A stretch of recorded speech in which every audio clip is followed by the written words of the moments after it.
Bienvenue sur cet épisode un peu particulier d'Actionneur. Pour la première fois, nous n'allons pas revenir sur une saga de films ou le parcours d'un des acteurs de l'Actionneur. Nous allons prendre juste le temps de nous poser et de revenir sur les films d'action et d'aventure qui nous ont marqués à titre personnel. Donc un numéro exceptionnel, disposition exceptionnelle. Car nous accueillons 2 nouvelles personnes pour nous accompagner. Tout d'abord Constance. Salut Constance. Salut. Et ensuite Steven. Salut. Et enfin, bon, vous le connaissez, Thibaut. Salut Thibaut. Ouais, j'aime bien le petit enfin en mode ouais bon, il est toujours là donc on s'en fout un peu. J'allais rebalancer le Ethan Hunt des Vosges alors. Le Ethan Hunt des Vosges. Parfait, j'adore ce surnom, c'est comme ça que je veux être enterré. Mais bon, à suivre. Alors on va commencer par un petit point actu. On va commencer par parler de Neil Blomkamp sur Robocop. Qu'est-ce que t'en penses, Thibaut ? Je suis un petit peu surpris parce que ces derniers temps, Blomkamp, il avait surtout donné dans une série de courts-métrages via son studio plus ou moins indépendant qui était Hot, avec la volonté de casser un petit peu le moule. Et là, il revient sur une franchise qui est pas Alien comme on aurait pu le croire, mais Robocop, donc un peu contemporain quand même. Et pour aussi un selective sequel, comme on dit dans le milieu, avec une suite directe du premier Robocop qui fera fi du deuxième et du troisième. Donc je trouve ça un peu étrange, mais il paraît que Peter Weller pourrait revenir dans le rôle et je trouverais ça assez curieux en fait. Donc je ne sais pas trop comment accueillir cette nouvelle, d'autant que j'avais plus ou moins bien aimé le reboot de José Padilla, qui n'était pas exceptionnel mais pas non plus aussi merdique que j'aurais pu l'imaginer. Voilà. Constance, t'as un avis ? Pas spécialement, je suis pas très attachée à la franchise Robocop. Après, je me dis que ça peut être intéressant si Neil Blomkamp a vraiment carte blanche, qu'il puisse imposer un peu son style un peu cradoc, assez dystopique et tout, qui peut être vraiment intéressant, je pense, sur cette franchise-là. Steven ? Ouais. Moi, je suis assez d'accord. Moi, j'adore son travail. J'adore le court-métrage qu'il avait fait, La Raqqa. Ouais, c'était cool. Mais je sais pas, si effectivement il a carte blanche sur la franchise, je crois qu'il a les moyens de faire quelque chose de plutôt pas mal, ou en tout cas, j'espère, aussi gore que le premier que j'avais vu qui m'avait tellement marqué. Moi, à mes yeux, je pense que c'est le seul réalisateur, en tout cas, à ma connaissance, qui peut reprendre Robocop et lui donner peut-être une patine qui avait été perdue sur tous les films qui ont suivi, quoi. Mais Chappie, c'est pas un peu déjà Robocop ? Ouais, c'est un proto-Robocop, quoi. C'est un vrai robot, c'est pas un cyborg cop. Allez, on va passer au gros de notre dossier. Quand j'ai posé la question à chacun des chroniqueurs qui sont ici, de savoir quel était leur film préféré, j'ai été complètement bluffé par les réponses. Parce que moi, j'attendais presque des classiques. Et à part un seul, qui est un classique de l'actionneur, j'ai trouvé que chaque réponse qui m'ont été apportées montrait à la fois que l'actionneur, c'est pas forcément quelque chose de monolithique. Et surtout que chacun est marqué par des films qui sont très différents des uns des autres. Et ça me prouve cette richesse qui n'est pas liée qu'à des grandes stars comme The Rock aujourd'hui, ou à l'époque Stallone, Schwarzenegger et ainsi de suite, qui ont presque posé des œillères sur un genre qui d'une certaine manière est protéiforme. Alors je vais commencer par Constance, qui va me parler de son film. Oui, tout à fait. Alors moi, j'ai réfléchi et assez rapidement, c'est un de mes films préférés qui s'est imposé. C'est la saga Pirates des Caraïbes, en particulier le premier, mais également le 2 et le 3. En fait, le premier film est sorti en 2003. À l'époque, j'avais 11 ans. Et j'étais allée voir ça au cinéma avec mon papa et mon petit frère. Et j'en étais ressortie à moitié effrayée, et en même temps j'avais trouvé ça totalement génial, et je me suis mis à vouer un véritable culte à ce film. J'achetais tous les fans de One magazine de l'époque qui parlaient des stars des films, et j'avais pas mal de posters. J'avais récupéré un poster géant qui faisait la taille du mur de ma chambre, de l'affiche. Et c'est vraiment un des films, je pense, qui m'a marqué très jeune, et qui a marqué un peu le départ de ma cinéphilie plus, comment dire, adulte, on va dire, voilà. Où je pense que c'est un des films où je suis vraiment sortie des films que tu peux voir quand t'es gosse, les Disney, les dessins animés, etc. Et c'est vraiment le point de départ, je pense, de ma carrière et de mon amour pour le cinéma, et en particulier le cinéma hollywoodien d'action et d'aventure que je continue d'aimer beaucoup aujourd'hui. Et c'est quoi qui t'a le plus marqué ? Les acteurs, le contexte de la piraterie ou Je pense que j'ai toujours été un peu fascinée par les univers fantastiques en général, et en particulier par le monde de la mer, de l'eau, voilà, genre les sirènes, les pirates et tout. J'ai trouvé ça toujours un petit peu fascinant. Il faut savoir aussi que j'avais été 2 ou 3 ans auparavant à Disneyland Paris, et que donc j'avais fait l'attraction Pirates des Caraïbes, puisqu'il ne faut pas oublier que le film est effectivement bel et bien basé sur cette attraction. Et donc j'étais ressortie de cette attraction Pirates des Caraïbes assez traumatisée par ces squelettes pirates qui m'avaient vraiment fait peur, mais en même temps avec une sorte de fascination pour ces trésors et ces aventures en fait assez improbables. Et je pense que du coup le film a fait écho à ça. Et puis je sais pas, il y a un sens de l'aventure dans ce film, il y a tout quoi. T'as des héros qui sont arrachés à leur destin et leur vie toute tracée, t'as des pirates maudits, t'as des corsaires qui sont sur les mers et qui font régner la loi, et en plus il y a toute cette ambiance de film d'époque aussi, avec des costumes, des décors forcément très exotiques. Enfin, il y a vraiment plein de choses, que ce soit visuellement ou par rapport aux sentiments, aux souvenirs que ça peut évoquer, à toute la mythologie que ça invoque.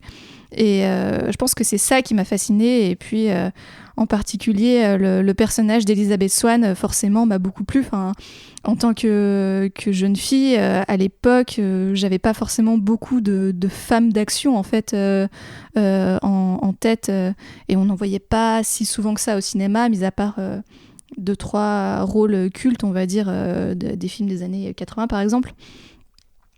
Et du coup, il y avait ce personnage qui était cette petite proto-princesse, mais en fait, elle était pas vraiment dans le moule de la princesse en détresse. Enfin, elle s'intéresse très vite aux pirates, et voilà, quand il faut sortir une épée et aller négocier avec Capitaine Barbossa qui vient d'attaquer sa ville, elle le fait. Et elle se laisse entraîner dans cette aventure, et on se laisse entraîner avec elle. Et voilà, ce personnage m'a marqué, et je l'aime toujours beaucoup aujourd'hui. Mais d'une certaine manière, c'est presque une proto-princesse telle que, enfin, ou en tout cas, proto-personnage qui découlera après, je trouve, dans les films Star Wars. Je trouve qu'elle ressemble un peu à Rey dans sa trajectoire.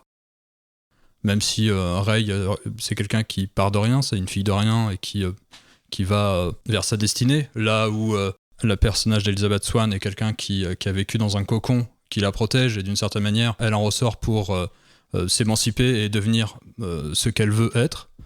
Je trouve que c'est quand même des personnages qu'on retrouve un peu maintenant, je trouve, dans les sagas Star Wars. C'est vrai qu'on peut faire une liaison parallèle. entre un parallèle, voilà, merci, entre Rey et Elizabeth Swann, et peut-être même aussi avec Padmé en fait, qui était cette pour elle, du coup, vraiment une reine, et qui prend les armes et va vers son destin et suit ses désirs pour être avec l'homme qu'elle aime, même si c'est contre les conventions sociales. Et c'est un peu le destin qu'Elizabeth Swann a, en fait, de se quitter sa famille noble pour aller épouser le forgeron, fils de pirate du coin, et mener sa propre vie de pirate. Et elle abandonne assez rapidement les robes à corset pour être habillée comme un vrai pirate, porter des pantalons, tout ça. Et ouais, je pense que c'est un personnage qui a, mine de rien, quand même un peu inspiré, en tout cas, peut-être un renouveau des personnages qu'on a pu voir dans les films hollywoodiens un peu plus tard, sur les années, fin des années 2000, années 2010. Mais si je peux me permettre, moi j'ai l'impression qu'ils sont aussi servis de ce moule. Quoique je suis pas sûr de ce qui est venu en premier, mais pour tous les nouveaux personnages féminins des films Disney, je crois que plutôt que d'aller pour la princesse fragile en détresse qui a besoin de son prince pour la sauver, ils vont pour un personnage, disons, plus normal, quoi, fort, avec ses qualités, qui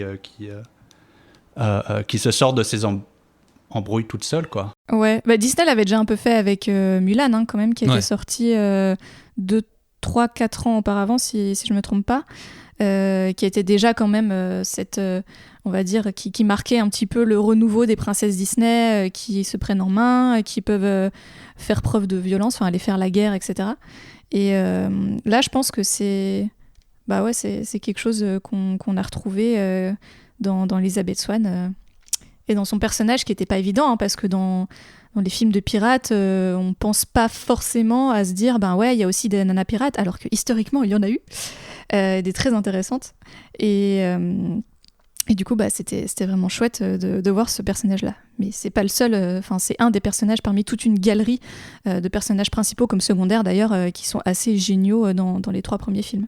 On est obligé de parler de Johnny Depp, de sa prestation qui d'une certaine manière contredit le côté j'allais dire presque barbare d'une masculinité exacerbée, où c'est plutôt un personnage super maniéré qui contrevient presque à toutes ces idées de héros, d'actionneurs et de pirates comme ça. Brut et sanguinaire. Exactement, brut et sanguinaire. Et d'ailleurs, Jerry Bruckheimer... Ouais, vas-y. Oui, non, mais du coup, je voulais vas-y. Parler un tout petit peu de ce personnage de Jack Sparrow. C'est vrai que aujourd'hui, quand on connaît un petit peu les dessous de la vie privée de Johnny Depp, c'est vrai que quand je regarde les films aujourd'hui, ça fait toujours un petit peu bizarre. Mais c'est vrai qu'à l'époque, son rôle n'était pas évident. Il faut savoir que Johnny Depp, quand il se retrouve tête d'affiche de Pirates des Caraïbes, il n'avait pas forcément joué dans des blockbusters d'action auparavant, et du coup, c'était un rôle un petit peu étrange, on va dire, pour le milieu à l'époque.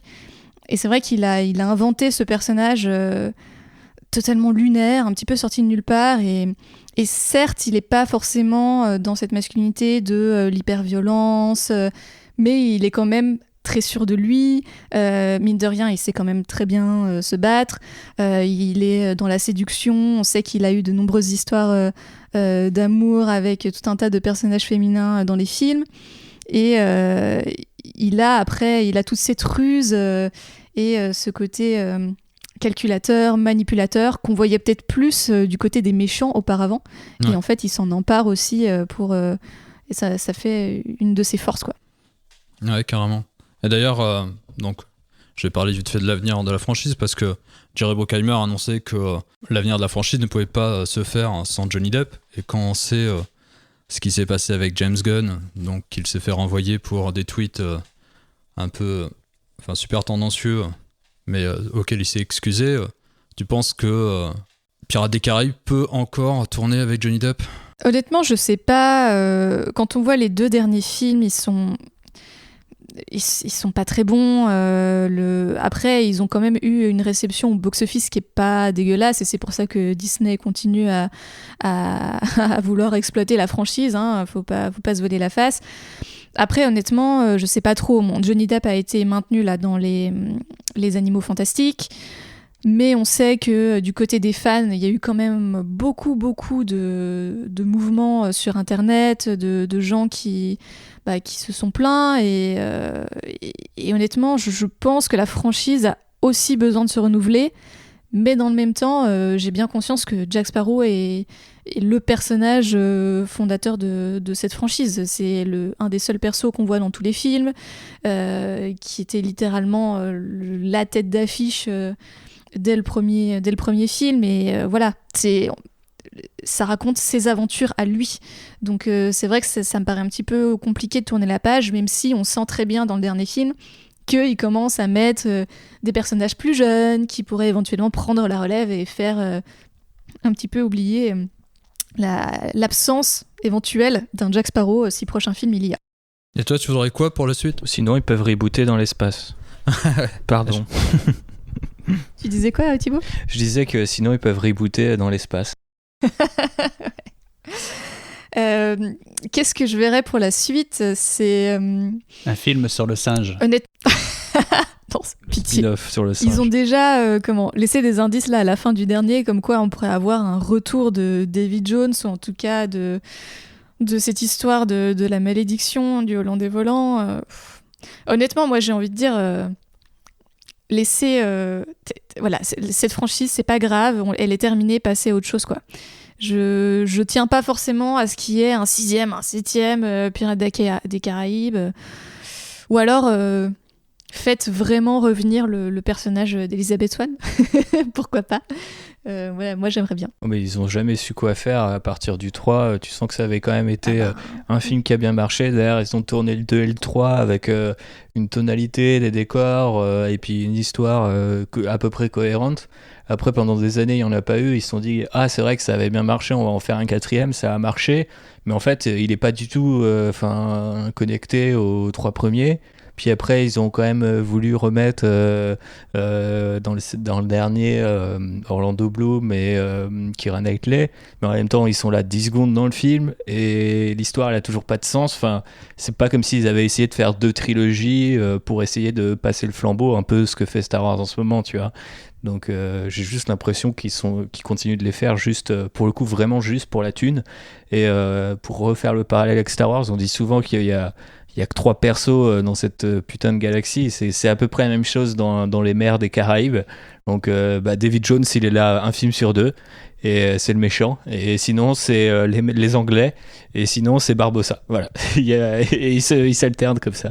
Je trouve ça un peu dommage parce que tu pourrais tabler sur plein de légendes et de trucs de la piraterie un peu plus sexy, je trouve.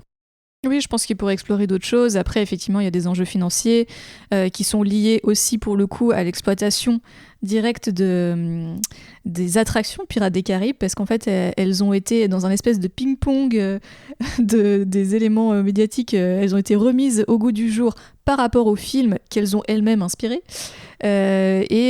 Forcément, Disney continue à exploiter tout ça joyeusement, et je les imagine mal abandonner une franchise qui rapporte quand même énormément au box-office. Enfin voilà, il y a plusieurs films de la franchise qui sont allés chercher le $1 milliard au box-office mondial. C'est quand même quelque chose d'assez exceptionnel, et c'est de toute façon une franchise qui est un peu bigger than life. Hein. Le Pirates des Caraïbes 3, à l'époque où il a été tourné, avec plus de $300 millions de budget, c'était le film le plus cher de l'histoire du cinéma. Enfin, c'est quand même quelque chose d'assez incroyable. Tout ça pour un film ça a commencé pour un film basé sur une attraction avec des pirates zombies. Enfin, c'est totalement improbable. Et d'ailleurs, pas grand monde y croyait au succès du premier. À l'époque où ça a été fait, les films de pirates, ça faisait 10 ans que ça marchait plus. Tout le monde était là, franchement, votre truc basé sur une attraction qui date des années 60, enfin, ça va faire un flop, quoi. Et au final, ça a marché de manière spectaculaire, et c'est assez incroyable. Et je l'aime aussi parce que, voilà, il y a toute cette histoire qui fait que c'est un petit peu un espèce d'ovni du cinéma, et qui est là, mine de rien, depuis 15 ans dans notre paysage culturel, quoi. Mais il fait partie de ces films, enfin de ces franchises qui sont nées il y a quelques années et qui, à l'instar de Fast and Furious, qui continuent en tout cas à générer une certaine forme d'intérêt, en tout cas pour moi, de la part du public, quoi. Moi, si je voyais une suite, tu en parlais vite fait des femmes pirates, mais alors moi qui suis un uber fan des pirates, et mon livre préféré c'est L'île au trésor, mais j'adorerais voir Mary Read ou Anne Bonny dans l'univers de Pirates des Caraïbes, c'est-à-dire garder ce côté fantasy et rajouter peut-être un peu plus de contextualisation pirate réelle dans ce cadre-là. Moi j'adorerais voir ça. Oui, moi aussi, je pense que ça pourrait être hyper intéressant, et je pense qu'il serait aussi intéressant, alors après, à voir si Disney se sent les épaules pour aller explorer ça. C'est un peu le discours social, en fait, autour des pirates, que ce soit autour des femmes pirates ou des pirates en général. Enfin voilà, c'est des films qui sont pas dénués de certains problèmes, notamment le 2 a des passages qui sont vraiment très très racistes, et qui... à l'époque où ils sont sortis, ça passait encore, quoique, mais je pense qu'aujourd'hui, ça aurait beaucoup plus de mal à se faire, et je pense qu'il y a un vrai discours intéressant qui pourrait se développer autour de ça, à voir si Disney se saisira de cette opportunité. Et surtout qu'effectivement, le fond de la piraterie, c'est quand même un discours libertaire très très important. Donc, Totalement, c'est une rébellion contre l'ordre établi, contre les bonnes mœurs de l'époque. Alors, bien sûr, en soi, les sociétés pirates sont pas forcément beaucoup plus égalitaires, mais je pense que tu peux avoir un discours, je sais pas, sur la liberté. Par exemple, il n'y a aucun mot sur l'esclavage, en fait, dans les Pirates des Caraïbes, alors que ça se passait aussi à cette époque, quoi. Tu pourrais avoir un discours un peu plus intéressant là-dessus. D'ailleurs, moi, si je peux conseiller vite fait quelque chose, il y a 2 livres de Daniel Defoe, ça a été découpé en 2, ça s'appelle Les Chemins de Fortune, qui retrace la vie de tous les pirates. Et donc ça commence par raconter ce qu'est la vie des pirates, et surtout pourquoi un certain nombre de personnes se jettent dans la piraterie. Parce qu'il faut savoir que la marine marchande engageait de force des gens, c'est-à-dire souvent dans des bars et tout ça. Les gens se retrouvaient directement sur un bateau le lendemain, après avoir trop bu. Et ce qui fait que, d'une certaine manière, ça a créé une espèce de ressentiment et donc une volonté, quand ceux qui arrivaient à traverser l'Atlantique se retrouvaient de l'autre côté, de quitter aussi ce travail forcé qui était la marine marchande. Allez, on va continuer avec le 2e film de Steven, parce que je laisse le dernier film un peu honteux en dernier. Je veux pas dire qui a un film honteux, mais il fait les... Là, c'est un épisode full problématique d'Actionnaire. Voilà. Johnny Depp, et attention, la suite, et encore un autre level. On va être bien. On est bien. Alors, Steven, vas-y, parle-nous de ton film. Alors, moi, j'ai... à la différence de Constance, moi, ça m'a pris du temps à trouver de quoi parler. J'ai pensé à beaucoup de choses avant d'atterrir là-dessus. Et ouais, je connais quelqu'un aussi qui a mis beaucoup de temps avant de trouver son film honteux. Oh, ça balance. Ça balance. On peut parler du film de Stevens que j'allais spoiler là. Et comme Constance, en fait, j'avais une dizaine d'années. Je devais avoir 12 ans quand ce film-là est sorti. Et ce qui correspond un petit peu à l'âge du héros. Donc c'est Terminator 2, Judgment Day, que j'ai choisi de parler. Moi, c'est un film qui m'a marqué à l'époque parce que déjà, ça met en scène Arnold Schwarzenegger, superstar de l'époque. Et à la suite du premier Terminator, on le retrouve en tant que gentil. Et ça suit... alors, je ne sais pas s'il est besoin de raconter l'histoire complète du film, mais la raison pour laquelle moi je l'ai choisi, c'est parce que je me suis très vite identifié à ce héros d'une dizaine d'années qui avait un jouet géant, un Terminator à lui tout seul. Alors, franchement, qu'est-ce que tu peux demander de plus que ça, quoi. Et tu l'as vu où ? Parce que, spoiler, donc Steven, c'est mon frère. Et moi, je me souviens très bien de la première fois où je l'ai vu. Ah bah alors, raconte-moi, parce que je sais que c'était une des questions que tu voulais qu'on développe, mais moi, je me souviens plus du tout.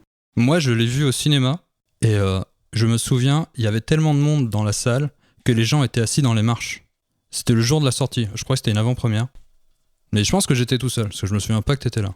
Non, on n'était pas ensemble ? Non, je crois pas. Bah écoute, moi je me souviens plus, mais ça fait partie de ces films que j'ai vu tellement de fois que je suis incapable de retrouver le moment où je l'ai vu au tout début. C'est devenu un tel classique du film d'action que c'est passé 1 milliard de fois à la télé. Moi je serais incapable de dire quand est-ce que je l'ai vu la première fois. Mais je l'ai vu au cinéma aussi.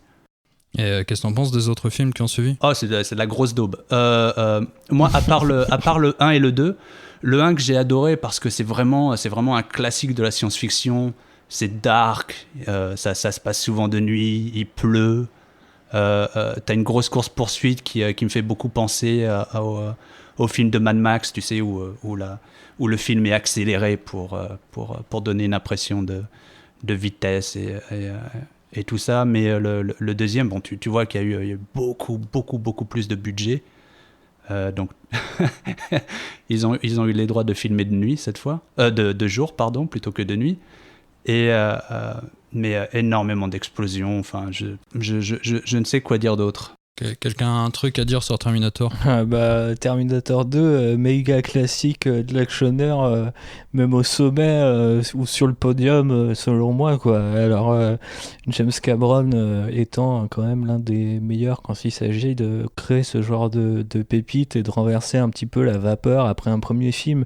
Je pense aussi à Aliens. Bon, là, ce premier film, c'est aussi de lui, mais la façon dont Steven le rappelait, tu retrouves le Terminator. Moi, je me souviens quand j'ai découvert cette franchise au début de mon adolescence, et en fait j'ai eu un peu l'effet inverse, c'est que pour moi en fait le Terminator il était gentil, et c'est en voyant le premier en fait que j'ai été un peu traumatisé par le côté méchant, et parce que dans le soulèvement des machines, ça doit être le début des années 2000, donc Terminator 3.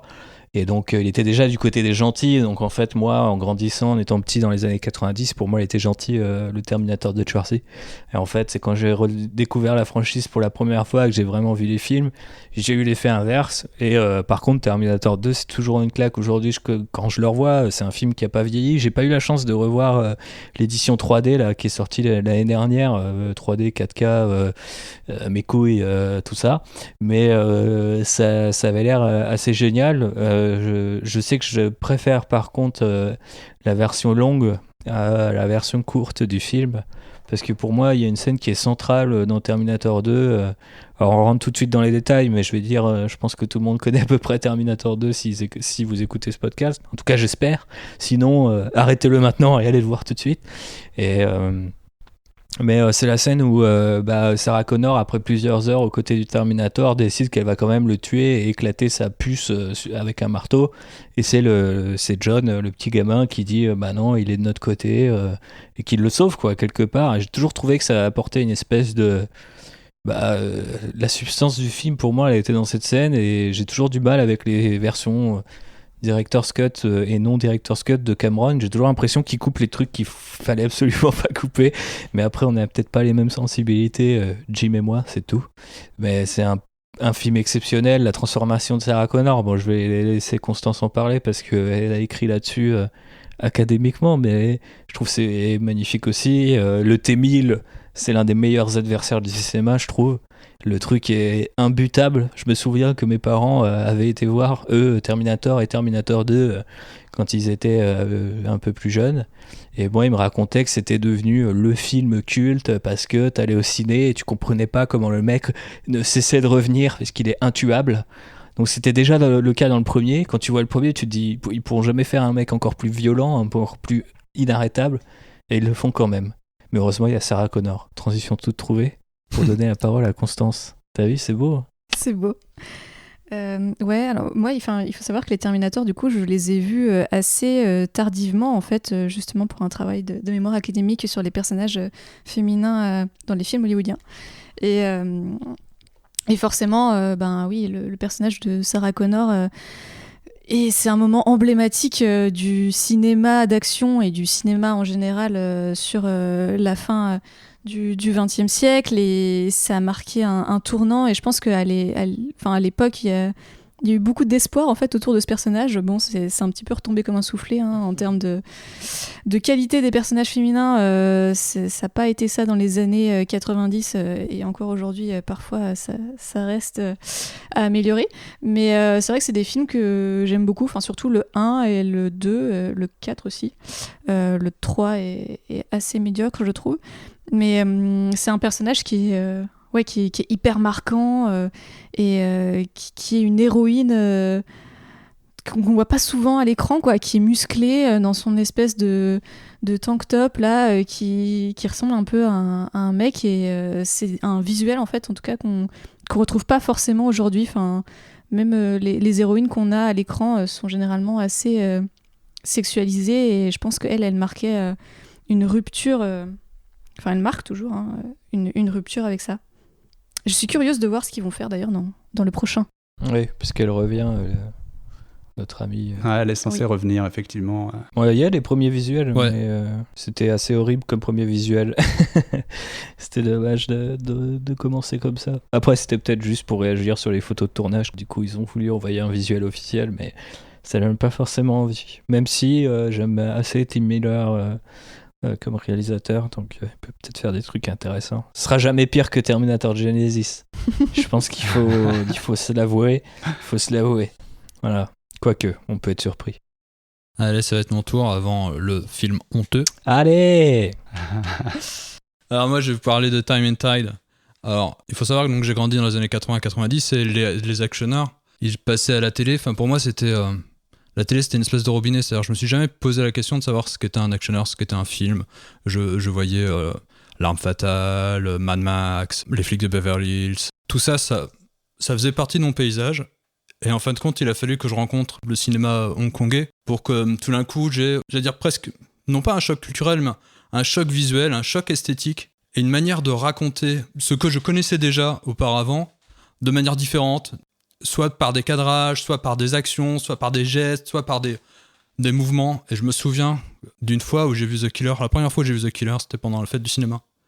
Et je suis sorti du cinéma totalement exalté. J'étais subjugué, impressionné. Rarement, en sortant d'un cinéma, j'ai éprouvé une telle exaltation. Une telle envie de flinguer des gens. Exactement, mais tout en chorégraphie avec 2 shotguns, en glissant. Avec les colombes. Exactement. Enfin bref, normal quoi. En fait, du coup, moi j'ai pris un film honteux et toi t'as pris un film de hipster, quoi. Complet. Yes. On me l'a déjà dit en plus, tu vois. Et donc, Time and Tide, il faut savoir que c'est Tsuyar qui a fait pendant 2 films d'ailleurs très nuls, un bref passage à Hollywood. Et il s'y est pas plu, et donc il a fait 2 films avec Jean-Claude Van Damme. Donc, les noms sont Double Team et Piège à Hong Kong. Ah ouais, avec Dennis Rodman dans Double Team. Yeah. Ah là là là là, Ah, classique. putain, c'est 2 bonnes bouses. Ah, c'était mauvais. C'est chaud. Ouais, c'est clair. Ah, je savais pas que c'était de lui en fait. Ok, d'accord. Et donc, il retourne à Hong Kong et il filme Time and Tide. Et tu sens que dans ce film-là, il se libère du carcan hollywoodien. Il reprend tout son pouvoir de réalisateur. Et tu le sens dans le film. Ce film, il est merveilleux. Il va mettre du split screen, il va faire des arrêts sur image, il y a 1000 idées par plan.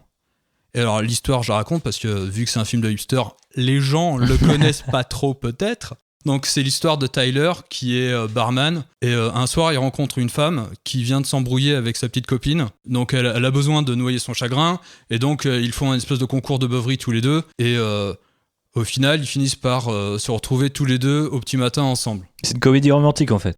Et ça commence un peu comme une comédie romantique. Et ce qui est génial, c'est que la base, c'est d'abord une histoire d'un couple féminin lesbien. Et donc, ça traite ça de manière totalement naturelle. Ça coule dans le récit. Et en partant de là, ça a commencé déjà à me convaincre. Et ensuite, donc la fille, on se rend compte qu'il y a une ellipse. Et 9 mois plus tard, on se rend compte qu'elle est enceinte. Et lui, donc, le héros, va demander à son oncle de travailler pour lui. Et son oncle travaille dans une société... illégale de sécurité. Lui, donc, c'est le petit jeune, et quand il doit protéger des gens, il n'a pas le droit d'avoir une arme, et donc la seule chose qu'il trouve à faire, c'est acheter un pistolet à billes, parce que pour faire un peu plus professionnel, il s'achète un pistolet à billes.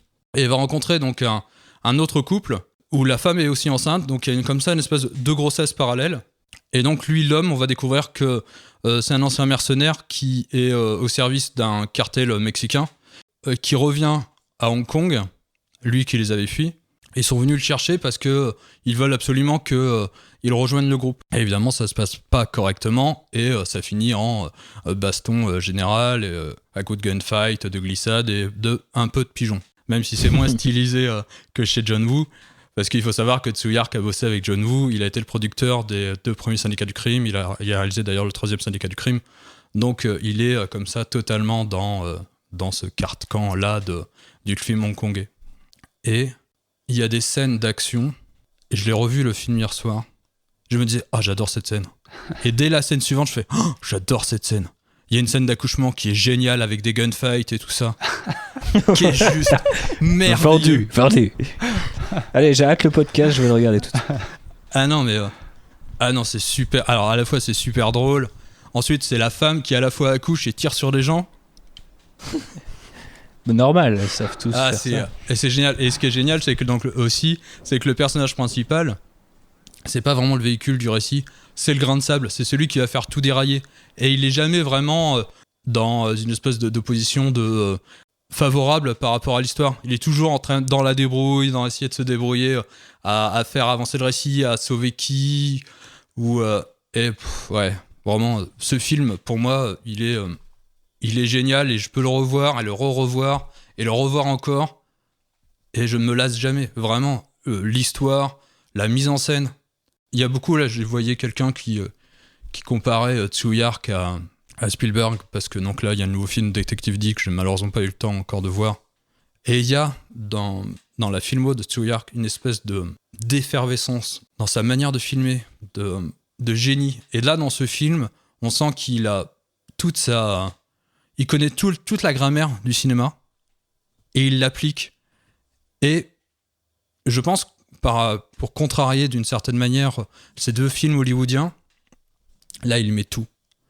Et donc, ça va dans tous les sens, c'est hyper bien raconté. En 2 plans, tu comprends les personnages, tu comprends la situation, tu comprends comment ça se passe, tu sais qui fait quoi, comment l'action se tourne, la géométrie est toujours parfaite. Il y a une scène où il saute d'un immeuble, elle est merveilleuse. Enfin, bref, ce film est l'un de mes films préférés. On sent la passion dans tes mots, mon cher David. Bah ouais, c'était le but un peu de cette rubrique, c'était de montrer un peu ça, c'est-à-dire que il y a des films qui m'ont renversé, et celui-ci, c'est le cas. J'ai vraiment été bouleversé, et je peux le revoir. Je me souviens de l'endroit et du jour où je l'ai vu et avec qui je l'ai vu. Et non, c'est vraiment un grand film, quoi. Alors, on va passer au film honteux, au film qu'on cache sous le tapis, mais qu'on essaye d'en parler quand même dans les podcasts parce que ça fait moins hipster. Ok, ma fête c'est le 8 juillet là, on est le 18 août, c'est fini David, ça suffit maintenant. Tu as 1 mois et 10 jours de retard. Laisse-moi tranquille. Faut quand même que je parle du film du coup. Ouais. Ouais, ok. Non mais t'as dit au début du podcast, tu nous avais demandé notre film préféré. Alors je vous rassure, c'est pas mon film préféré. On est effectivement au sein du genre de l'actionneur, vu que c'est, comme l'a dit David dans l'introduction, un genre assez polymorphe. J'aurais très bien pu choisir Star Wars, mais vu que j'ai déjà un podcast Star Wars et que j'en parle tous les 15 jours et tous les jours sur Twitter, je me suis dit qu'il serait temps de parler d'autre chose. Ouais, ça reste de la science-fiction quand même. C'est pas si loin de Star Wars non plus. Il y a quelques connexions à faire. Ce film est sorti en 98, si je dis pas de bêtises. Et c'est un film français. Voilà. Déjà, il faut le rappeler. Donc, on a eu un film hongkongais, 2 films américains et un film français. Heureusement, quelque part, que David et moi-même sommes là pour ramener un petit peu d'exotisme dans ce monde mondialisé. Ouais, enfin, ton exotisme, il l'est pas très beaucoup quand même. Ouais. Voilà. C'est exotique. La scène d'intro, c'est exotique. La scène d'intro, c'est exotique, effectivement. Bref, mon film, c'est Le 5e élément de Luc Besson. Voilà. Le film honteux. Alors, je sais pas pourquoi honteux en lui-même. Est-ce que c'est le film ? Est-ce que ce sont les récentes accusations autour de Luc Besson qui le rendent encore plus honteux ? Je suis bien d'accord. Mais mettons, pour les besoins du podcast, l'ami Luc de côté quelques minutes pour parler de ce film. Dont je ne me souviens pas du premier visionnage, vraiment pas. Là, pour le coup, j'ai une assez bonne mémoire, et notamment quand il s'agit des films et de leurs dialogues, mais je me souviens pas de la première fois que j'ai vu Le 5e élément. Je crois que mon premier souvenir, ça devait être, je sais pas, je devais être assez petit, au début du collège ou quelque chose comme ça, ou peut-être même avant, en primaire ou un truc du genre. Et j'étais chez des amis à mes parents, et ils avaient aussi un petit gars qui avait mon âge, et je sais plus, il voulait sortir ou faire un truc, et en même temps on venait de lancer Le 5e élément, et lui il a dit bon bah moi je sors, je vais voir les potes ou je sais pas quoi, et moi j'étais timide, j'avais pas envie d'aller jouer au ballon ou de me faire brutaliser par les cadors du coin, je voulais juste regarder un film, donc j'ai regardé Le 5e élément. Et ça m'a complètement bluffé. Et depuis, c'est devenu, avec quelques Tarantino et bien sûr Star Wars, l'un des films cultes que je revois avec mon meilleur pote Raphaël, qui écoute sans doute ce podcast, Donc je pense que c'est l'un des films que j'ai le plus vu de ma vie à cause de ça, et c'est là où ça devient peut-être un petit peu honteux, parce qu'à la rigueur aimer le 5e élément pourquoi pas, mais le voir autant de fois je ne sais pas. Et c'est presque un rituel, donc un film culte pour moi. Ouais, c'est un film que j'apprécie à bien des égards, dont je connais les répliques absolument par cœur. L'univers me fascinait quand j'étais gamin parce que c'était de la science-fiction, parce que c'était pas loin de Star Wars, et tellement pas loin de Star Wars que c'est Möbius et Mézières qui ont travaillé sur ce film. Alors il y a eu des altercations avec Luc Besson qui ont fait que ils étaient pas tous d'accord, ils sont tous filés des procès au cul les uns des autres, et aujourd'hui Luc Besson, son dernier film, c'est Valérian quand même, donc voilà. Donc à l'époque c'était quand même quelque chose qui était largement basé sur l'univers de Valérian et L'Incal et plein d'autres BD hyper influentes du côté de la France mais aussi du monde, parce que on est un grand pays de BD, il faut le rappeler.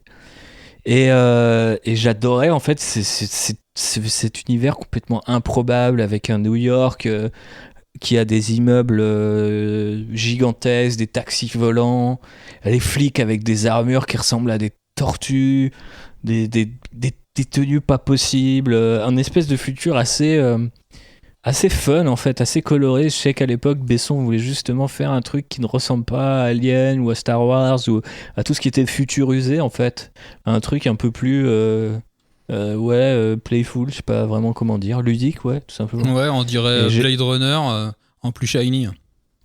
Ouais, voilà, c'est ça, c'est Blade Runner, mais dans une boutique Haribo. T'as moins l'impression que t'es obligé d'être déprimé, que c'est la merde, enfin voilà, tu vois plein de trucs, et bon, alors on disait qu'on était dans les actionneurs, enfin voilà, on a commencé avec Pirates des Caraïbes où Johnny Depp est pas exactement le héros d'actionneur.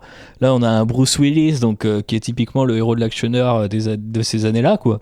Donc même un petit peu avant. Et que j'adore dans le rôle de Corbin Dallas. Et je trouve qu'il y a tellement de trucs dans ce film, ça n'a aucun sens. Je relisais des anecdotes pour me préparer. Par exemple, le fait que le méchant ne croise jamais le héros, je trouve ça assez marrant. Il y a plein de trucs comme ça dans le film que je découvre et que je redécouvre à force de le revoir tant de fois.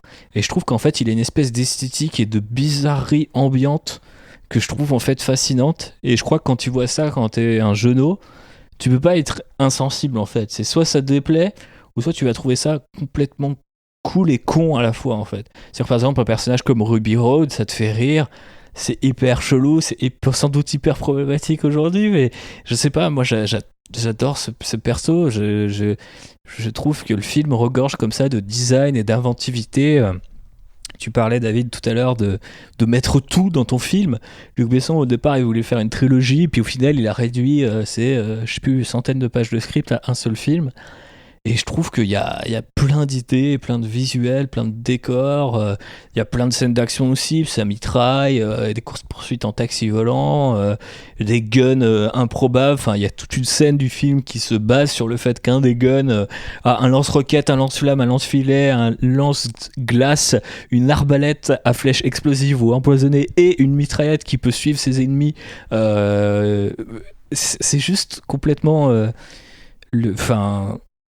délirant comme univers, et c'est ça que j'aime en fait dans 5e élément, et il est fun à regarder, fun à retenir et fun à revoir parce que j'aime bien telle scène, ça me fait triper de le regarder une bière à la main avec mon meilleur pote et de réciter les répliques juste avant qu'elles arrivent. Et c'est en ça que c'est mon actionneur, tu nous avais demandé, notre actionneur de chevet, je crois que c'était l'expression consacrée. Et c'est ça que j'adore dans ce film. Et donc voilà, j'espère avoir défendu d'une manière ou d'une autre. Maintenant, vous pouvez me poser plein de questions et puis m'insulter directement. Voilà, allez-y. Faites-vous plaisir, hein, je serai votre punching ball le temps de ce podcast. Non, mais moi aussi, j'ai beaucoup aimé ce film quand je l'ai vu. Hein. Je me souviens l'avoir vu à l'avant-première, parce qu'il était diffusé à Cannes à l'époque en avant-première, et on avait eu droit à une avant-première aussi mondiale, et je me souviens l'avoir vu au cinéma. Donc, et je me souviens avoir bien aimé. Mais le truc, c'est que je me pose la question si ce film, je l'ai bien aimé parce que j'étais dans le moule des années 80-90 et que Bruce Willis à fond, et que d'une certaine manière, c'est dans un cadre de space opéra Et on était encore quand même en manque un peu de Star Wars, et même la prélogie n'était pas forcément ce qu'on pouvait attendre. Mais je crois d'ailleurs que c'est avant la prélogie d'ailleurs. Bah, c'est avant la prélogie, c'est un an avant la menace fantôme. Donc je pense qu'il y avait comme ça une espèce de... En tout cas, moi je me souviens que j'avais une appétence pour le space op, et ça me donnait ce que j'avais envie de voir, et c'était c'était fun, quoi. Il y avait vraiment des trucs un peu fun. Aujourd'hui, je l'ai revu, bah c'est beaucoup moins fun. Il y a quand même Bruce Willis qui embrasse de force Mila Jovovich. Mais ça, c'est très Luc Besson, ça. Ça, c'est très Luc Besson, et puis ça vient avec les... Alors, au rang des films problématiques de Luc Besson, ça ne battra jamais Jeanne d'Arc, qui est sans doute le plus atroce de tous, mais, ou en tout cas l'un des plus atroces. Ou le script de Léon, par exemple, où la pédophilie a été validée le temps d'une scène, parce que c'est sympa, la pédophilie. Donc, ouais, le personnage et l'époque font que... Mais ouais, ça reste un film que j'aime bien regarder, et malgré moi, malgré ma conscience, parfois. Mais tu le reconseillerais aujourd'hui ? Genre, quelqu'un te dit je veux voir un bon space op, tu te dirais tiens, regarde le 5e élément ? Bah, je trouve qu'il a un certain charme dans son côté généreux, / carton-pâte, / futur shiny, mais pas trop. Avec des trucs hauts en couleur, un peu flingués. Et en plus, si tu veux, le fait qu'il n'y ait jamais eu d'univers en fait, autour du 5e élément, alors c'est largement basé sur des BD, comme on le disait, mais il n'y a pas eu de suite, il n'y a pas eu de film d'animation, il n'y a pas eu de série, il n'y a pas eu de BD, il n'y a pas eu de roman autour du... Enfin, il y en a peut-être eu... Il y a forcément un connard qui va me trouver un produit dérivé, le 5e élément, que je ne connais pas. Mais... rend le truc d'autant plus savoureux, quoi. Besson avait déjà dit qu'il était intéressé par l'idée de faire des suites à tout ça. Mais moi, ça me fait délirer quand on commence le film en Égypte en 1914 et qu'il y a des aliens qui arrivent dans leur vaisseau et que c'est des espèces de mecs qui peuvent même pas marcher, leurs bras sont collés dans leur corps, on comprend pas si c'est des exosquelettes ou des aliens. Et puis tu sauras jamais, tu vois, on s'en fout, on t'explique pas et on te balance des orques de l'espace, des mecs en armure dorée, une meuf qui a les cheveux orange, le méchant c'est à moitié Hitler, à moitié un dandy, il a une perruque en plastique transparente sur la tête, enfin c'est nimp ce film, tu vois, genre quand aujourd'hui tu vas à Hollywood, tu décris l'univers, les mecs ils te rient à la gueule, mais c'est quoi ton truc, tu vois, et pourtant et du coup rien que pour ça, pour la curiosité que ça représente, le 5e élément, je le conseillerais carrément, quoi, avec les pincettes qu'il convient de prendre aujourd'hui, comme on vient de le dire, surtout avec notre ami Luc Besson, mais n'empêche que j'y trouve toujours mon compte. Et dans le filmo de Luc Besson, tu le mets où ? Bah, au sommet avec Léon, quoi. Donc, parce que déjà, je trouve que sa filmo, elle est pas extraordinaire non plus. Ses premiers films sont quand même pas mal, mais je trouve que c'est son dernier bon film, quoi, Luc Besson. Donc, je trouve vraiment que c'est un bon film, le 5e élément. Il y a plein de trucs qui aujourd'hui passeraient pas. Il y a plein de défauts et tout, mais je veux dire, ça a de l'ambition, c'est fun, c'est un peu là aussi dans un délire un peu monomythe, tu sais où ça va, t'as zéro surprise, etc. Mais tu prends ton roller coaster et tes designs et ça fait plaisir. Après, voilà, faut aussi valoriser tout ce qui est tout ce qui est de l'à côté du film, c'est-à-dire la production, les designs et tout ça, que tous les spectateurs ne mettent pas forcément en premier dans leurs critères de sélection, mais moi j'adore, donc je le mettrai assez haut dans sa filmo, c'est sûr. Ouais. Donc quelqu'un a envie de dire quelque chose contre le 5e élément ? Allez-y, lâchez-vous. Je m'abstiendrai. Non, en fait, du coup, comme Thibaut l'expliquait, le 5e élément, je l'ai vu avec lui et son pote Raphaël la première fois. Constance, elle doit subir mon amour pour le 5e élément, c'est comme ça qu'il faut le préciser, quoi. Voilà, on n'était pas encore ensemble à l'époque, donc ça ne m'a pas totalement arrêté. Mais ouais, je voulais juste souligner qu'il y a un essai vidéo sur YouTube qui s'appelle Born Sexy Yesterday, qui notamment s'appuie sur la figure de Lilou Dallas et explique tout le stéréotype qu'il y a autour de ce genre de personnage féminin. Donc c'est hyper intéressant à aller voir si ça vous intéresse. Voilà, et sinon je pense que je n'ai pas grand-chose d'autre à ajouter sur ce film. Mais Lilou Dallas, c'est quand même typique des films de Luc Besson où il commence une histoire avec un personnage féminin assez fort et qui finit par elle a besoin de l'aide d'un homme pour pouvoir se réaliser. Exactement. Elle peut pas le faire d'elle-même. Et c'est un thème récurrent dans tous ces films qui un peu me rendent, me font mal à l'intérieur. Oui, mais à la fin, c'est l'amour qui gagne quand même. Ah ouais, mais je sais pas, quand t'as un personnage fort comme le personnage féminin du Pirates des Caraïbes ou Sarah Connor ou personnage féminin d'Alien, j'ai oublié son nom, je m'en veux terriblement. Ripley, putain, c'est du personnage badass quoi, et ils ont besoin de personne pour tuer les monstres. Mais là, ça me... Bah, surtout que là, c'est une figure qui est un peu enfantine en fait, hein, qui découvre le monde, etc. Et il y avait déjà ça dans Léon et même dans d'autres de ses prods. Hein, et c'est un Mando Shawan, elle, non? Ouais, c'est ça, c'est une personne qui est reconstituée. Du Mando Shawan, qui s'est fait couper la main pour n'importe quoi dans la pyramide, c'est ça? Je l'ai vu il y a très longtemps. Ça fait. Je demande aux spécialistes. Je vais demander aux spécialistes. Il y a effectivement, on repart de sa main pour la reconstruire. Elle est protégée par les mondes de Shawan, mais j'ai donc cette espèce. Mais elle-même, elle arrive dans l'espèce d'armure. J'ai jamais fait le lien entre le fait que c'était elle ou pas. Je crois pas, parce qu'en fait, du coup, le début du film te dit, enfin pas le début dans les années, en 1914, mais le début dans le futur, t'as des émissaires des mondes de Shawan qui viennent protéger la Terre, et ils se font attaquer, et on dit qu'ils ont récupéré un truc du crash, donc je pense pas que ce soit l'un des personnages qu'on voit au début. Mais après, ça se trouve, avec mon biais cognitif d'enfant ou de préadolescent, j'ai toujours compris le film comme ça, et en fait j'ai pas compris le film. Ce qui serait génial quand même, c'est qu'on vient de m'expliquer qu'en fait, parce que là techniquement c'est vrai qu'effectivement il y a un moment, il y a un monde de Shawan qui bloque une porte avec son bras, mais c'est cette main-là, à partir de cette main-là qu'on reconstitue Lilou, non? Bah, peut-être que du coup c'est... Donc en fait il y a un Lilou dans tous les mondes de Shawan? Non, c'est un vaisseau qui se crache. Ouais, c'est un vaisseau qui se crache. Il récupère effectivement la main d'un Mando Shawan ou la main de quelque chose, mais en fin de compte, la main, c'est pas la même chose que le corps. D'accord. Ok. Non, mais ça aurait pu être la main, tu vois, qui aurait été momifiée depuis 1914 par les aliens et qui doivent la porter. Ah, c'est ce que j'avais. Non, c'est chelou. Ok, d'accord. C'est ce que j'avais compris, moi. Mais en fait, tu viens de rendre le film limite plus intéressant qu'il est vraiment, donc c'est quand même exceptionnel. Je pensais qu'on ne m'apprendrait rien sur le cinquième élément. Tu sais, c'est l'équivalent de la toupie dans Inception. Là, ça y est, je suis en fusion. Je suis à bout là. Faut que je le revoie. Faut que je confirme. Faut que je confirme que je n'ai pas vécu dans un mensonge pendant des années. Enfin voilà. Allez, on va passer à la prochaine section, qui est un petit quiz, parce que pourquoi pas. Oh, les quiz. Attends, ça va, je t'entraîne depuis les 2 premières émissions, normalement tu dois tout taquer. Et j'ai été fort dans la deuxième. Donc ce sera un quiz Die Hard, Die Hard-like, parce que on est sur les 30 ans de Die Hard, et Die Hard a fait plein de petits. Donc voilà, vous êtes prêts? Ouais, on est prêts. Ok, tout le monde, c'est bon? Ah ouais, vas-y. Allez. Alors la première, elle est simple, Die Hard avec une jambe en moins. Skyscraper. Yes. Tu vois, je t'avais dit que je t'avais bien entraîné. Ah, il m'a bien entraîné le con. Il est bon. Die Hard en Indonésie. Ah la vache. The Red. Yes. The Red. Ah merde, j'ai été dépassé.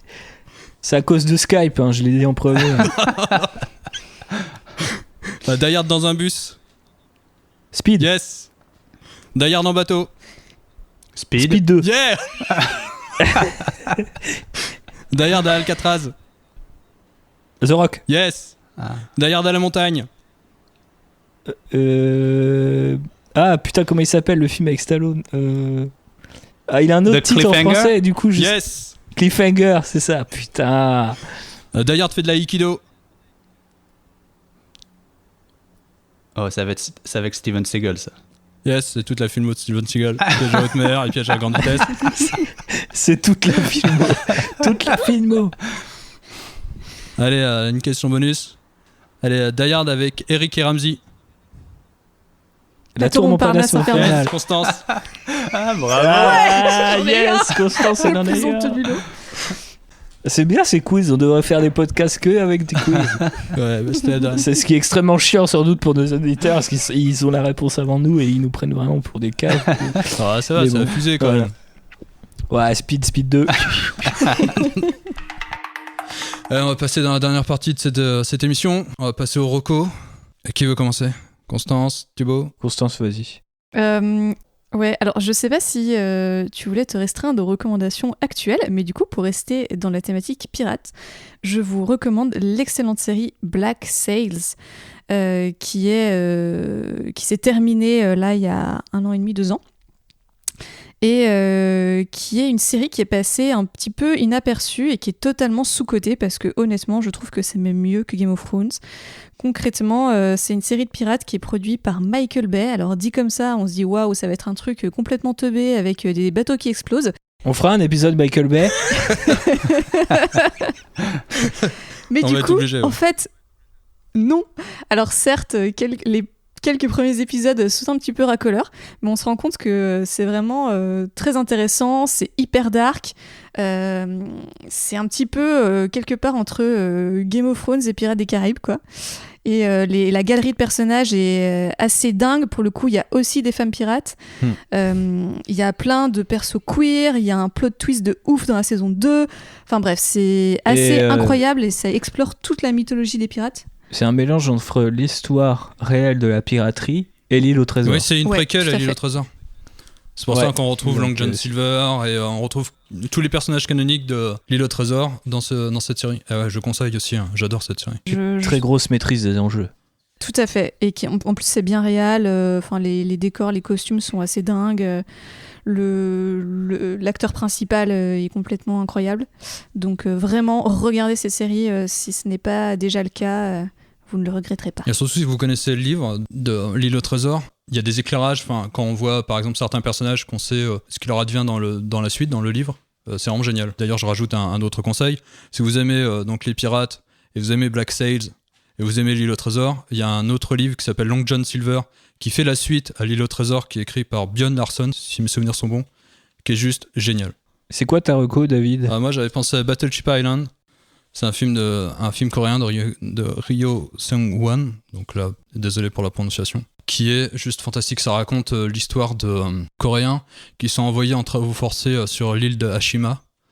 En fin de compte, c'est un camp de concentration et on voit leur vie, on suit 3 ou 4 personnages et jusqu'à la scène finale qui est complètement... donc ils vont essayer de s'échapper de l'île, qui est absolument fantastique.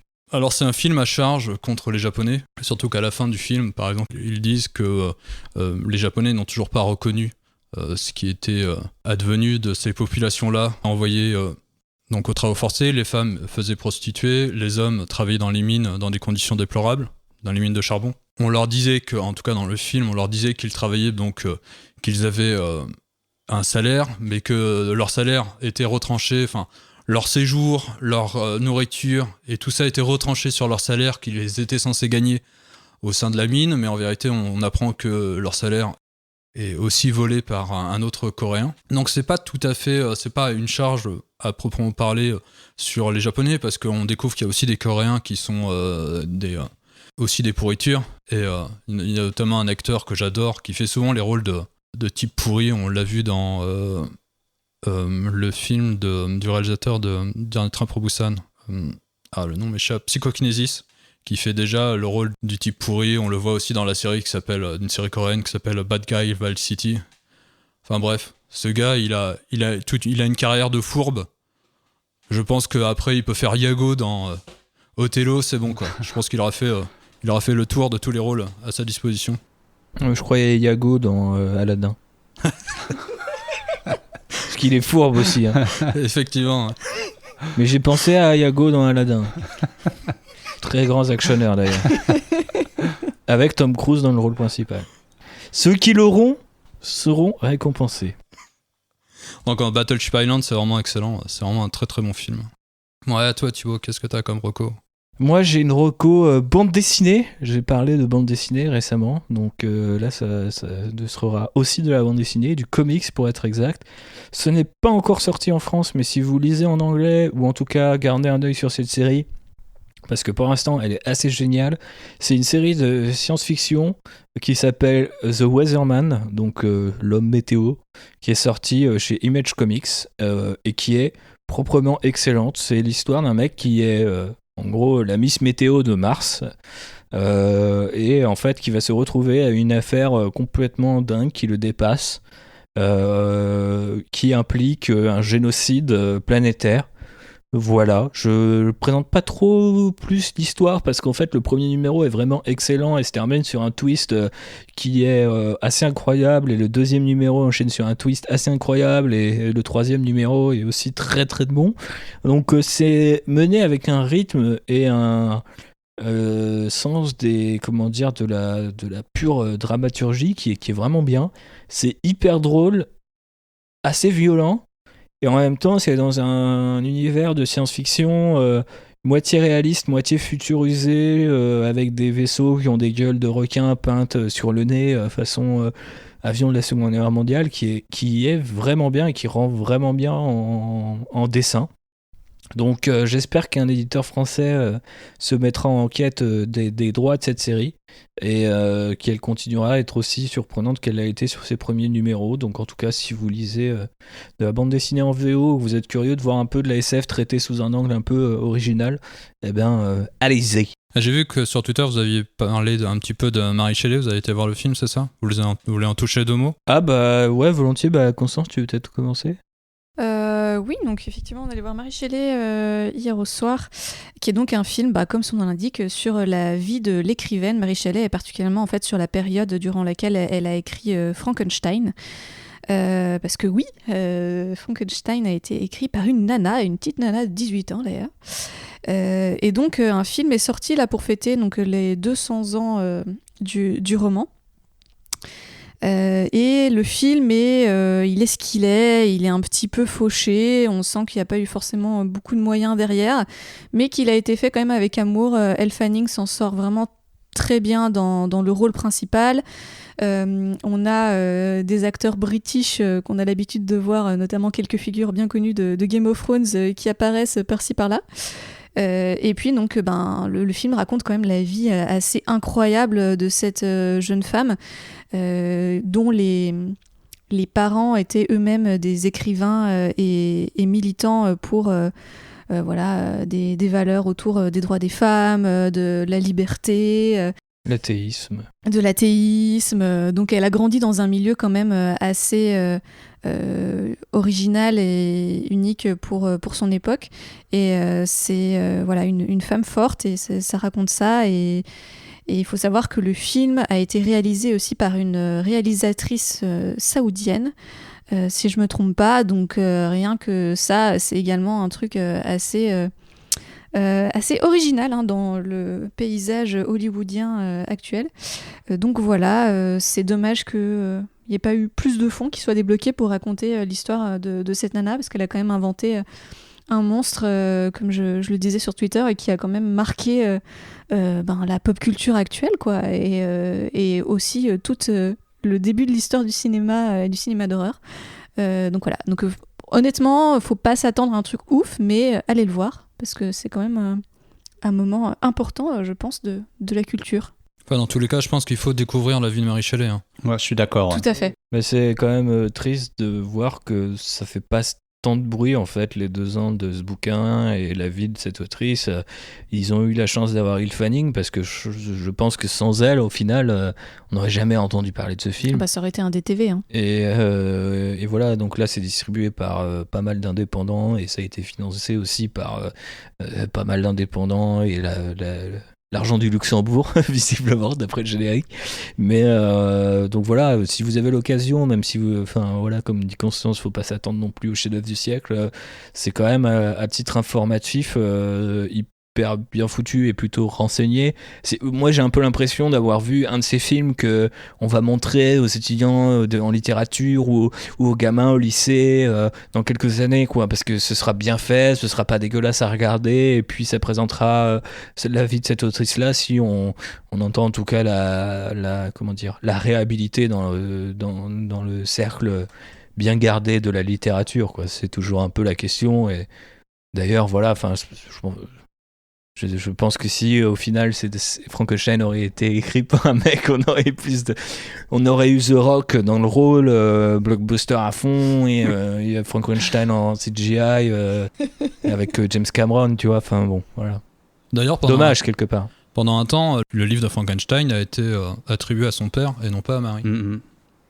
À son compagnon, en ouais, fait. Ouais, à son compagnon. Plutôt. À son compagnon Percy, au départ, à ouais. Percy au préalable, mais ensuite on a pensé que c'était son père. Parce que donc le livre a le livre a été dédicacé à son père. Ah oui, c'est pour ça. Ok, non, c'est pas le père. C'est parce qu'il est dédicacé au père, parce qu'il a été écrit de manière anonyme, comme il y avait un certain nombre de livres à l'époque. Et donc il a été dédicacé au père de Marie, et donc on pensait que c'était effectivement Percy. Tout à fait, parce que Percy avait écrit l'introduction en fait du bouquin. Et d'ailleurs, on le voit bien dans le film, tous les maisons d'édition qui refusent en fait le manuscrit parce que c'est une femme qui l'a écrit et que c'est inconvenant pour une femme d'écrire des choses d'horreur. Bah surtout que ce qui est marrant, c'est que ça vient, donc Frankenstein vient d'un concours d'écriture entre des grands esprits. Et ce qui est marrant, c'est qu'il n'y a que elle qui finit par sortir un roman qui va marquer, qui est quasiment l'une des pierres fondatrices du roman fantastique. Tout à fait. Et le parcours de cette femme, vraiment, faut se renseigner là-dessus parce que donc elle a perdu plusieurs enfants. Son mari était du genre volage. Il s'est noyé quelques années plus tard après la publication de Frankenstein. Et il est sorti en bateau, il ne savait pas nager, hop, tombé à l'eau, hop, mort. Et ensuite, elle s'est pas remariée, elle a élevé son fils, elle a écrit après, plus tard, pour subvenir à ses besoins. On est à l'époque, on est vraiment dans un siècle où les femmes n'ont pas de travail, et donc elle faisait partie de ces femmes qui arrivaient à vivre sans le poids d'un homme, ou en tout cas sans le fait... elle n'est pas sous la férule d'un homme pour vivre, et elle a un parcours juste formidable. Mais elle a galéré. Hein. Moi, ce que je trouve assez fantastique dans son histoire aussi, c'est que après la mort de Percy, elle a conservé son cœur calcifié dans une boîte, dans son meuble de chevet. Je trouve ça... il n'y a pas plus romantique que ça. C'est quand même assez extraordinaire. Et pour les gens qui sont intéressés, de ce côté de l'Atlantique, les éditions Penguin ont réédité le texte originel. Alors, de ce côté de l'Atlantique, ça veut dire New York, hein, pour ceux qui n'ont pas suivi, parce que je t'ai pas fixé géographiquement. Sur le globe. Ouais, pardon. Si, on a parlé de New York et de ces taxis volants. Je sais pas si les gens ont fait le rapprochement, mais oui, effectivement. Donc, ouais, aux États-Unis, là, ils ont réédité le texte original de Frankenstein. Et il y a d'ailleurs une intro hyper intéressante où il raconte la vie de Mary Shelley. Je le recommande vivement pour les gens qui ont accès. Ok, bah toi, Steven, ta recommandation ? Ok, une autre recommandation. Donc, ça n'a rien à voir avec l'actionneur, pas vraiment. C'est une série de films, Les Chemins de Traverse, distribués par l'Arabia. 3 films de Takeshi Kitano, Kids Return, Hanabi et Kikujiro no Natsu, qui ont formé ma filmographie dans les années 90. Et je suis tellement content qu'ils soient, comment ils disent, restaurés. Je perds mes mots en français. Qui soit fraîchement restauré et pressé en DVD et Blu-ray, mis dans des coffrets magnifiques. Je recommande vivement ce distributeur. Et d'ailleurs, récemment, ils ont sorti au cinéma A Scene at the Sea, un autre film de Takeshi Kitano. J'aurais tellement envie d'aller le voir et je peux pas parce que c'est trop loin. Ça a l'air d'être dans une série limitée de théâtre, de cinéma en France. Et je vais pas avoir la chance de le voir au cinéma, mais s'il vous plaît, allez le voir pour moi. Et d'ailleurs, dans ce qu'a réédité l'Arabia, ils ont réédité Memories of Murder de Bong Joon-ho, qui est un réalisateur coréen. En gros, son film, c'est une histoire de meurtre en série. Et on est dans cette ambiance un peu à la Seven. Et c'est juste, ça éclate Seven. C'est-à-dire, si vous aimez David Fincher, découvrez ce film de Memories of Murder. C'est tellement au-dessus. C'est juste mais incroyable. Et d'ailleurs, le travail de restauration est juste magnifique. Pour un film 4K, c'est un film Blu-ray. Son image est juste magnifique, quoi. Moi qui ai tendance à bouffer beaucoup de Blu-ray, là, il y a une vraie différence. La qualité est juste sublime. J'ai vu quelques images, moi, de Kids Return, parce que j'ai commandé les Blu-ray de France avec Amazon.fr. J'ai dû d'ailleurs... Waouh, bonjour, merci le placement produit. Amazon, si tu m'écoutes. Bip. J'ai dû d'ailleurs investir... Amazon Money. Bah attends, je vais en toucher un autre. J'ai dû d'ailleurs investir dans un Blu-ray, dans un lecteur Blu-ray que je possédais pas. De quelle marque, vois-tu?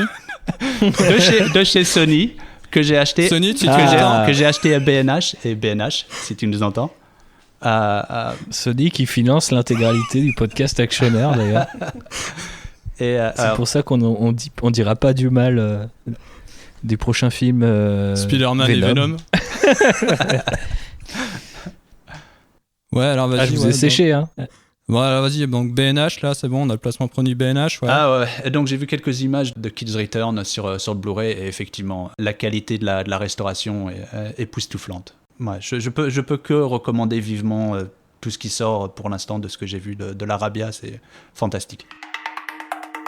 Allez, on va se laisser là. Donc je vous remercie d'avoir participé à ce podcast. Avec plaisir. Merci à toi de nous avoir invités. Ah, c'était cool. Moi, je te dis pas merci puisque j'ai été moqué, raillé pendant 1h24 minutes. Il faut assumer ses choix, Thibaut. Oui, hein. j'assume. Bah, ça va, t'as éclaté tout le monde au quiz. Ouais, c'est vrai. Speed 2. Oh. Allez, Thibaut, où est-ce qu'on peut te retrouver? Si vous aimez les podcasts, vous pouvez écouter le podcast Star Wars Outrider qui est le mien. Qu'il est bien parce qu'il est 2 fois par mois et qu'il y a un épisode sur les news Star Wars et un autre thématique. Donc les 2 derniers, c'est un point sur les news et un point sur les femmes et Star Wars. Enfin, un épisode thématique. Et dans les 2, il y a Constance d'ailleurs. Donc vous pouvez retrouver Outrider ou mon compte perso sur Twitter, République, avec 33K à la fin, au lieu de IQUE, parce que je suis quelqu'un d'original. Voilà, ça fait plaisir. Constance, où est-ce qu'on peut te retrouver? Donc, comme Thibaut l'a mentionné, vous pouvez me retrouver dans les 2 derniers podcasts de l'Outrider. Sinon, sur Twitter, je m'appelle Hi Phobos et je fais aussi du cosplay, Phobos Cosplay. Ok, Steven, je sais qu'on te retrouve nulle part. Oui, on peut me retrouver dans le Queens, à New York, ou quelqueusement à Manhattan, à Soho, où je travaille. Voilà. Sinon, je suis pas sur les médias sociaux, malheureusement. Malheureusement, ouais. Heureusement, tu devrais dire. C'est pour ça il est souriant là sur sa miniature et tout. C'est parce qu'il connaît pas les réseaux sociaux. Il est pas déprimé comme nous tous. Bon, et toi, David, où est-ce qu'on te retrouve?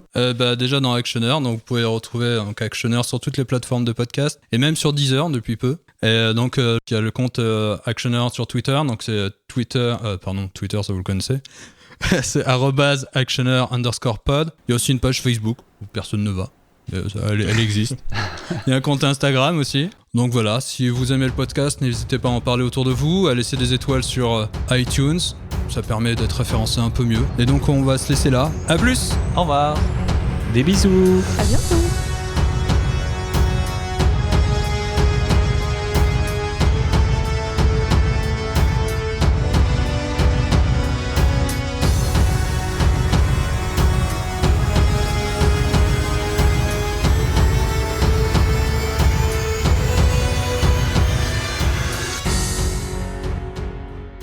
On fera une émission sur Speed un jour, David. Franchement, j'ai trop envie de parler de ce film.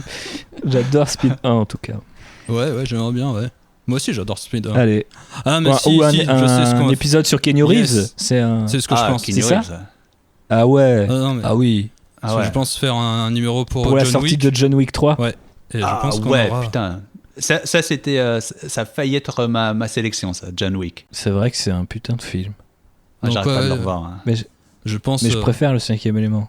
Ouais, donc je pense faire un numéro sur Keanu Reeves ou John Wick, je sais pas. Je verrai en fonction de la matière. On verra. On fera un épisode sur les pirates. Ouais. Ça va être chaud quand même. À part Pirate de Roman Polanski, Pirates des Caraïbes. Polanski, écoute, on est bien, on est dans la... on est thématique là, c'est bien là. On est super bien. On est vachement bien.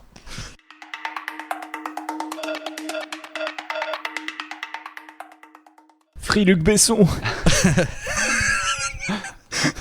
Celle-ci, je la garde. Je te le dis tout de suite.